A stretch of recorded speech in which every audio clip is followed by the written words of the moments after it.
The idea that Dominic Cummings, the former advisor and now secret or not so secret hater of Boris Johnson, the idea that he has been involved in some sort of secret deal with Rishi Sunak to help the Prime Minister win the next election is extraordinary. I'm sure it's going to cause as much anger as it will promote hope in Conservative ranks that the mastermind of the Vote Leave campaign, who is a deeply divisive figure, might also be there to guide Rishi Sunak to election success. In his Substack blog, Cummings admits to having had two conversations with Sunak, the first in 2022, just after Sunak became Prime Minister, and then this year in July, and he was supposed to be some sort of secret agent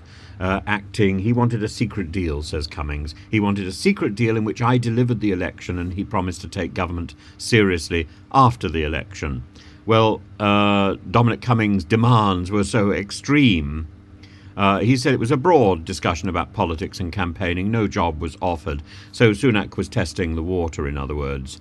And Cummings said that his price, the price that he would, he demanded to, in order to support the Prime Minister, the price of his loyalty, the price of his patriotism, the price of his commitment to the UK, by the way, would be to prioritise the scandal of nuclear weapons infrastructure, natural and engineered pandemics, the scandal of the Ministry of Defence procurement, AI and other technical capabilities, and the broken core government institutions, which we started fixing in 2020, but Boris abandoned.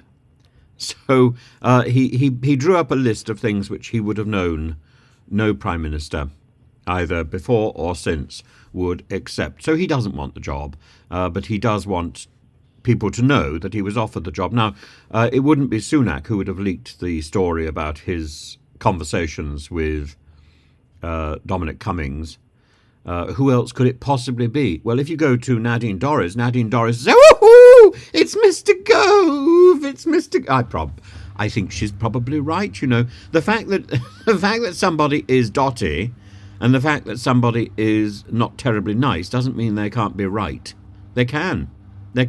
Even a clock that has stopped is right at least twice a day.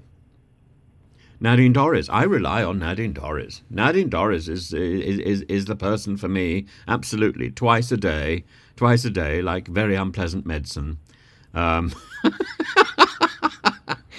don't think so somehow. I'm going to have to wean myself off Nadine Dorries. I was going through my books this morning. Nadine Dorries books were popping up to a penny. It's absurd, quite absurd. But I do think the time has come over the new year to read a few more pages from The Plot. So I promise that for you at some point, along with some more instalments of the 12 Liars of Christmas, because I've fallen a bit foul of that. I've spent the Christmas period teaching vigorously, and I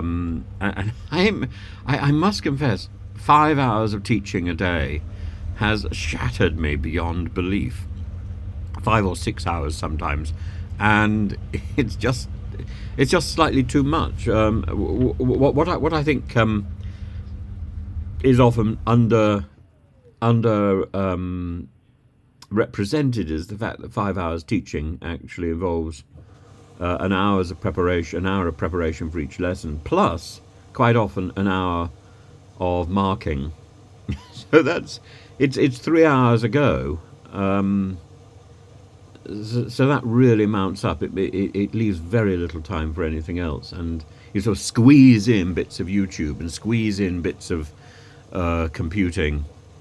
I'm trying to develop some animation, both 2D and 3D. I finally got my hand on 3D animation. I must say I'm faintly enjoying it, but I feel that 3D animation is a bit fake, and I feel that it's not as superior as 2D animation, because 3D, the computer doesn't lie. The computer just isn't very good. And the wonderful thing about drawing is the error. As Richard Williams said to me years and years ago, the glory of a Rembrandt is in its mistakes. And O felix culpa, O happy error.